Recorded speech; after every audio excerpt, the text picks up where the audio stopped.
This is the new Rakk Lam-Ang Pro Max. It is Rakk's new iteration on the ever so popular Rakk Lam-Ang Pro and the Rakk Lam-Ang Lite. Following the releases of these two, and the constant evolution of mechanical keyboards, Rakk stepped it up by implementing some of the greatest keyboards can offer and stuffed it into this Pro Max version of the Rakk Lam-Ang. Right away we could see that there's been a huge facelift on this keyboard. Turning away from the old scroll/volume encoder and two buttons, an LCD screen has now been put in its stead. I know what you're thinking, and no, it's not a fingerprint sensor. I've tried. My first thoughts and impressions when I first got my hands on this keyboard were a handful. Personally, coming from a Lam-Ang Pro back in the days, this felt like a totally new keyboard with the same name. It's not as thin as the old Rakk Lam-Ang Pro, but it now has depth to it, and a much more sleek side profile than the former. Although given the price and it's made of plastic, it doesn't feel like a budget keyboard as well. And as a keyboard enthusiast with a collection of aluminum keyboards, I would know the difference between a budget and a premium one. But this definitely steers away from the likes of budget boards like Red Dragon, Royal Clutch, and a lot more keyboards around the same price range. Value-wise at around 3,000 pesos or $60, I feel like I'm paying less for, well, literally more. Now let's move on to the unboxing experience. Here we have the box of the Rakk Lam-Ang Pro Max, with the theme directly in line with the Rakk Peter Plus they released before this. On the sides you're met with two check boxes, signifying if you got the bare bones kit or the pre-built version of the board. And at the back, there will be a list of specifications the Lam-Ang Pro Max offers. Let's flip it right up and open the box. I did get the bare bones edition of this keyboard, so just a heads up that there won't be any switches nor keycaps we'll be expecting once I open it. Overall, this unboxing experience is just pretty straightforward. Here we have the bare bones kit of the board wrapped in a protective ESD PE foam. And under it are three components. We have a free switch and keycap puller and the manual of the Rakk Lam-Ang Pro Max. Oh, and there's a Type-C cable included too, but it got caught inside the bare bones kit when I took it out. And here we finally have the bare bones kit of the Rakk Lam-Ang Pro Max. As soon as you pull it out from the sheet, you'll be greeted with the first thing that they changed on the keyboard, this LCD screen. And at the back, they included this new shiny accent piece that states the name of the board and some details. They also retained these two adjustable feet with two levels of adjustments so you could use the keyboard on the angles that it provides. The Rakk Lam-Ang Pro Max comes in a TKL form factor with 87 keys in your standard TKL layout with a function row up to F12 and the spacebar rocking 6.25U and the rest of the bottom row using 1.25s. It's also hot swap, meaning you can put any 3 or 5 pin aftermarket switch, be it ACO, Gateron, Cherry, and call it a day. This keyboard also comes with plate-mounted stabilizers, and from the looks of it, comes with factory lube. They weren't too generous with it, but as the saying goes, less is indeed more. Having that said, I'm gonna go ahead and build this keyboard as if I was a beginner who just bought components online and wanted a quick build. I will be using ACO Lavender Purple Pro tactile switches, and for the keycaps, JC Studio PBT cherries. And before we go to the sound test, consider getting this keyboard mat by Alpha Unlimited.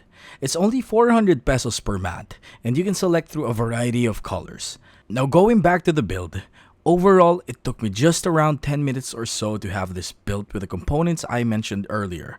So now let's proceed to hear how it sounds. Out of the box, stock.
For the sake of hearing how the board sounds with different switches, I also used linears in a more expensive switch to see if there will be any differences.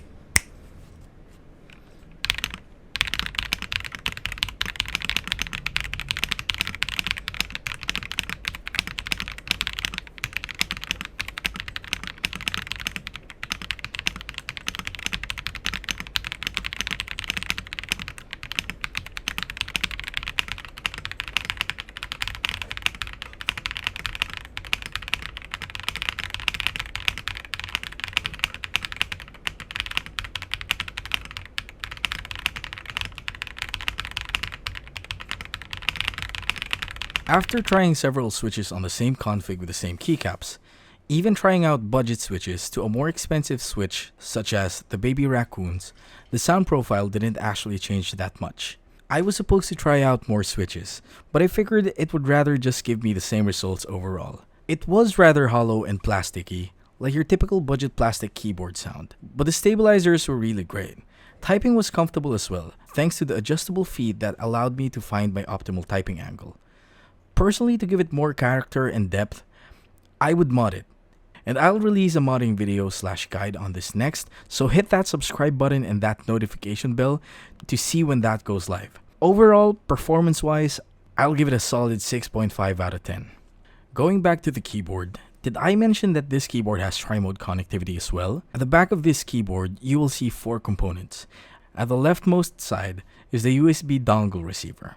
Next to it is the Type-C port, and the remaining 2 at the sides are switches that you can toggle to swap between connectivity modes and operating system compatibility. Now with regards to software, I actually thought that it would come with VIA compatibility, since their previous release on the Pira Plus had it, even on wireless mode. But upon checking on VIA, the board didn't show up, so I had to double check the box and it did say that to access the software, I had to download it on rakk.ph, which is what I did. Here's a snippet of me trying to figure it out on stream. Downloading and installing the software from the website is as easy as it gets. Upon plugging your Lam-Ang, the software will immediately recognize it. You are then met with the home screen that allows you to remap the keys. I spent about 5 minutes trying to figure out how to remap, and figured I was just overlooking it. Doing so just requires you to click on the key you want to remap, and click the new key function below it to set it, and you're done. Other options include macros, lighting, and a lot more to tweak your keyboard. There was one thing that I tried to change, which is the LED underglow beneath the keyboard, but I couldn't find the option to do so. Having all that said, I would say that the Rakk Lam-Ang Pro Max is a very good pickup for its price.